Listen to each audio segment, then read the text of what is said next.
Hi guys, welcome to my channel. പൂർണ്ണമായിട്ട് സൊല്യൂട്ട് ചെയ്ത് പോവാത്തതും എങ്ങനെയാണ് ഒരു സൊല്യൂഷൻ കണ്ടെത്തേണ്ടതെന്ന് അറിയാത്ത ഒരു സോഷ്യൽ ഇഷ്യൂ ആണ് ബോഡി ഷേമിംഗ് എന്ന് പറയുന്നത്. ദേവനന്ദയെ കുറിച്ചിട്ട് ഞാൻ ഒരു വീഡിയോ കൂടി ചെയ്യണമെന്ന് കരുതിയതല്ല. പക്ഷെ ആ ഒരു ഇൻസിഡന്റിനെ കുറിച്ച് ഞാനിട്ട സ്റ്റാറ്റസ് കണ്ടിട്ട് അവരുടെ വീടിന്റെ അടുത്തുള്ള എൻ്റെ ഒരു ഫ്രണ്ട് എനിക്ക് കുറച്ച് ഇൻഫർമേഷൻസ് തന്നിട്ടുണ്ടായിരുന്നു. അതുകൊണ്ട് ഷോക്ക് ആയതുകൊണ്ടാണ് ഞാനൊരു വീഡിയോ ചെയ്യാമെന്ന് കരുതിയത്.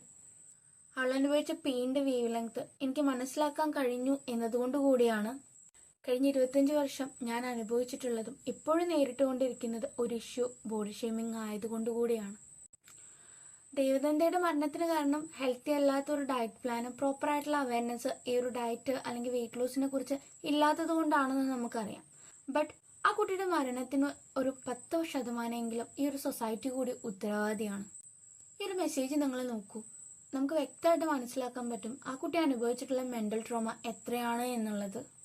ഈ ഒരു മെസ്സേജിൽ നിന്ന് നമുക്ക് മനസ്സിലാക്കാൻ പറ്റും ആ കുട്ടി അനുഭവിച്ച ബോഡി ഷേമിംഗ് ആണ് ഈ ഒരു വിഷയത്തിലെ ഏറ്റവും ബേസിക്സ് എന്നുള്ളത്. കോളേജിൽ ജീൻസ് ഇട്ട് പോയ അന്ന് കാലിന് വണ്ണുണ്ടെന്ന് ആ കുട്ടിയുടെ ഫിസിക്കൽ അപ്പിയറൻസിന് ആരോ കമന്റ് ചെയ്തതിന്റെ ബേസിസിലാണ് ഇത്രയും ടോക്സിക് ആയിട്ടുള്ള രീതിയിൽ ശ്രീനന്ദ വെയിറ്റ് ലോസ് ചെയ്യുന്നത്. വാട്ടർ മാത്രം ഇൻടേക്ക് ചെയ്തിട്ട് സർവൈവ് ചെയ്യാൻ ശ്രമിച്ചു എന്നാ പറയുന്നത്. വെറും 18 വയസ്സ് മാത്രം പ്രായമുള്ള ഒരു പെൺകുട്ടി ഇത്രയും ഇൻഫ്ലെക്സിബിൾ ആയിട്ട് ഒരു വെയിറ്റ് ലോസ് ചെയ്യണമെങ്കിൽ ആ കുട്ടി അനുഭവിച്ചിട്ടുള്ള മാനസിക സമ്മർദ്ദം എത്രയാണെന്നുള്ളത് നിങ്ങളൊന്ന് ചിന്തിച്ചു നോക്കൂ.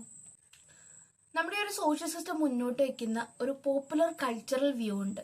വിമൻ ഇങ്ങനെയായിരിക്കണം, മെൻ ഇങ്ങനെയായിരിക്കണം, ഇത്ര ഹൈറ്റ് പാടുള്ളൂ, ഇത്ര വെയിറ്റ് പാടുള്ളൂ എന്നിങ്ങനെയൊക്കെ. ഇപ്പൊ ഈ ഒരു വ്യൂവിന് അൺഫിറ്റ് ആയിട്ടുള്ളവരെ ഇവര് മാർജിനലൈസ് ചെയ്യും, ഇവർ ഒറ്റപ്പെടുത്തും. അങ്ങനെ കുറെ വിക്ടിംസിനെ ഈ ഒരു സൊസൈറ്റി ഉണ്ടാക്കും. പിന്നെ അവര് ശ്വാസം മുട്ടിക്കും. എൻ്റെ ഒരു ഒപ്പീനിയനിൽ അങ്ങനെ ഒരു വിക്ടിമാണ് ശ്രീനന്ദയും. കഴിഞ്ഞ 25 വർഷമായിട്ട് പല രീതിയിലുള്ള ബോഡി ഷേമിങ്ങും അനുഭവിക്കുന്ന ഒരു വ്യക്തിയാണ് ഞാൻ. അപ്പൊ എൻ്റെ ഒരു ഒബ്സർവേഷൻ വെച്ചിട്ട് ഞാൻ മനസ്സിലാക്കിയ കാര്യം എന്താന്ന് വെച്ചാൽ, ഇവർ ഈ ബോഡി ഷേമിങ് ചെയ്യുന്നത് അല്ലെങ്കിൽ നമ്മുടെ ഫിസിക്കൽ അപ്പിയറൻസിനെ ഒബ്ജക്ടിഫൈ ചെയ്യുന്നത് ഒരു ഗ്രൂപ്പ് ഓഫ് പീപ്പിളിനെ എന്റർടൈൻമെന്റ് ചെയ്യിപ്പിക്കാനുള്ള ഒരു പ്രോഗ്രാം ആയിട്ടാണ്. എനിക്കൊരു എക്സാമ്പിൾ പറയാൻ പറ്റാന്ന് വെച്ചാൽ, എൻ്റെ ഫാമിലിയിൽ ഇപ്പോൾ ഒരു പ്രോഗ്രാം നടക്കുന്നുണ്ടെങ്കിൽ നമ്മൾ അവിടെ ഒരു ഗ്രൂപ്പ് ഓഫ് ആൾക്കാരെ ബോർ ചെയ്യാതിരിക്കാൻ വേണ്ടിയിട്ട് അല്ലെങ്കിൽ എന്റർടൈൻമെന്റ് ചെയ്യിപ്പിക്കാൻ വേണ്ടിയിട്ട് ഇവർ ചെയ്യുന്ന ഒരു പരിപാടി എന്ന് വെച്ചിട്ടുണ്ടെങ്കിൽ കൂട്ടത്തിൽ ആരെങ്കിലും ബോഡി ഷേമിങ് ചെയ്യുക എന്നുള്ള കാര്യമാണ്. മിക്ക സമയത്തും ഞാനായിരിക്കും ആ ഒരു വിക്ടിം എന്ന് പറയുന്നത്.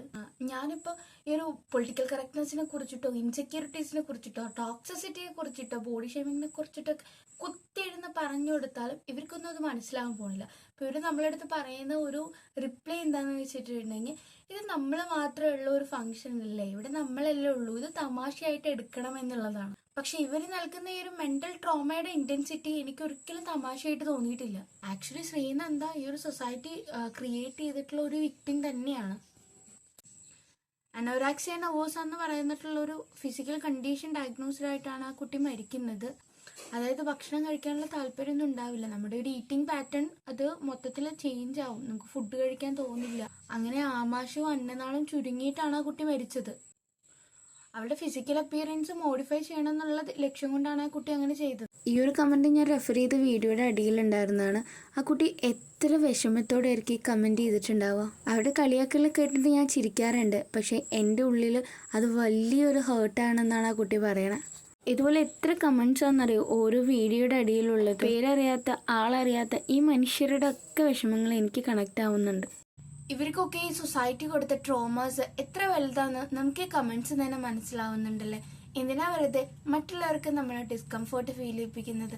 ലൈഫ് എന്ന് പറയുന്നത് വളരെ ചെറുതല്ലേ, അത് നമുക്ക് നമ്മുടെ പ്രിയപ്പെട്ടവരുടെ കംഫോർട്ട് സോൺസ് ആക്കിക്കൂടെ?